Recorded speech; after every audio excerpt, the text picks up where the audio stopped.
Күнтізбенің беті күн сайын ауысады, күн сайын дүние қырық құбылады. Біреу қуанады, біреу мұңаяды, біреу сүйінеді, біреуі күйінеді. Біреуге бәрі жаңадан басталғандай көрінеді, біреуге аяқталғандай көрінеді. Бірақ әр күні жаңа таң атады. Жаңа таң жаңа өмір бастауы, ал өмір деген тарам-тарам жол дейді. Сол жолда өз сүрлеуін тапқан жанның арманы жоқ дейді. Өмір деген біреуге ұзақ, біреуге қысқа сапар дейді. Сол сапарында жақсымен жолдас болу бақыттың дейді. Бейсен Құранбектің өмір жолына қарасаң, өзгеден артық кемі жоқ, оқуға түсе алмай әскерге аттанды. Әскерден келген соң құрылыс техникумына түсті. Бірақ ол оқуды міссе тұтпай журналистикаға келді. Бала Бейсенді қырқынан шыға-шықпастан әжесі бауырына басты. Әлемнің қай қиырына барса да, журналист Бейсен алып тауым, ақбас шыңым деп әжесіне асықты. Өйткені бала Бейсенді дана Бейсенге, дара Бейсенге айналдырған әжесінің тәлім-тәрбиесі болар. Спорт оның кәсіптегі бағытын айқындауға, соның нәтижесіне жетуге, өмір формуласын жасауға көп септігін тигізген сияқты. Өйткені студент кезден бергі өмірі жып-жинақы жазылған, алдын ала дайындалған резюмеге де ұқсайды. Алдымен спорт газеті, кейін Рахат, 31-ші телеарна, Хабар телеарнасы, журналист Бейсеннің қызмет баспалдағы Астанада жалғасты.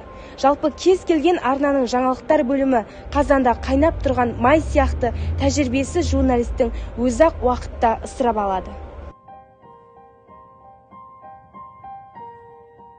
Қыздар, Бейсен ағамызбен әріптес болған кісілерден сұхбат алып қайтсақ қайтеді? Кіріңіздер. Мынау Бейсен ағаның жұмыс кабинеті болған. Мынау өзі жасатқан үстел.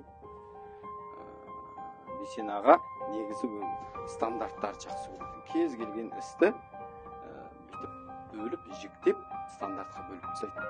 Мына кабинеттегі мынау жазулардың өзі де көп мағынаны береді. Мысалға, мынау сұрақ белгісі. Кез келген мәселені осы 3 формулаға салады. Бұл не? Мысалға, сен Бейсен аға бір мәселемен келсең, бір проектін алып келсең, бұл қандай проект? Бірінші сұрақ белгісі. Сен оған түсіндіруің керек. Екінші, бірінші қадамың қандай болады жаңағын жүзеге асырар кезде? Бірінші сол. Анау доллар берері қандай ол проект? Оған сен бір жобаны алып кел, болмаса бір проблемаңды алып кел, болмаса өзіңнің арманыңды айтып кел. Бәрін осы 3 формулаға салады да шешіп отырады. Сізге бір сұрақ қойсам, Парасат белгі кітап жайында не айтасыз? Бейсен аға өмірден өткеннен осы күнге дейін 3 кітап жарық көрді. Оның біріншісі мынау біздің Бейсен деген кітап. Екіншісі Парасат биігі кітабы, үшіншісі Бейсен және болмыс. Мына біздің Бейсен мен Парасат биігін мен құрастырдым.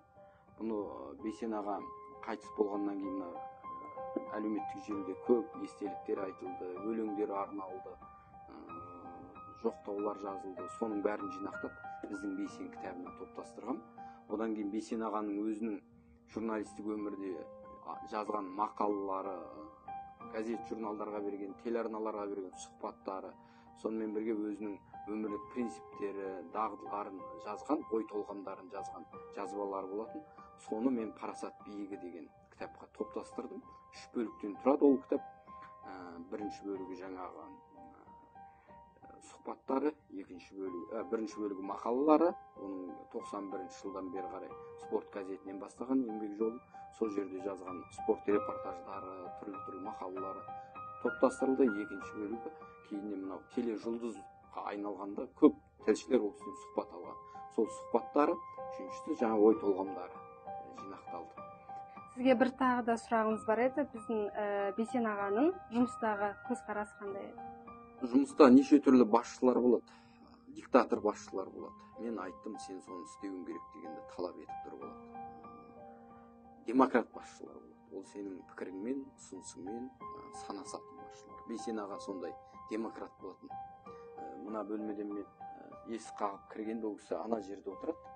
Анандай жайлы креслода отырмайды, мынандай қатты орындықта отырады. Ой батыр деп, не жұмыс істеп жатса да орнынан тұрып амандасады. Мен ғана емес, кез келген адам келсе, орнынан тұрып, мына жерден күтіп алып амандасады. Мына жерге отырғызады, ана жерге отырғызады, сол мәселесін тыңдайды. Ешқашан сенің бір өзінің пікірін үстемелеп тықпалап сені бір райыңнан қайтарып тастауға талаптанбайтын, сені бүкіл тыңдайды, сенің нең қандай, сен өзің болмысың қандай, соған сай сен шешім қабылда. Саған не керек қазір? Мысалға мен талай жобаларды алып келдім, сен не істегің келеді деп сұрайды. Мен осылай былай жасауым керек болды. Соған ойлайды жаңағыдай, мына үстелдің үстіндегі дейді, бірінші бұл не, бірінші қадамын қалай, оның беретін нәтижесі қандай. Бүгін Бейсен аға жайлы көптеген мәліметтер алдық. Сізге бізге сұхбат бергеніңізге рахмет айтамыз.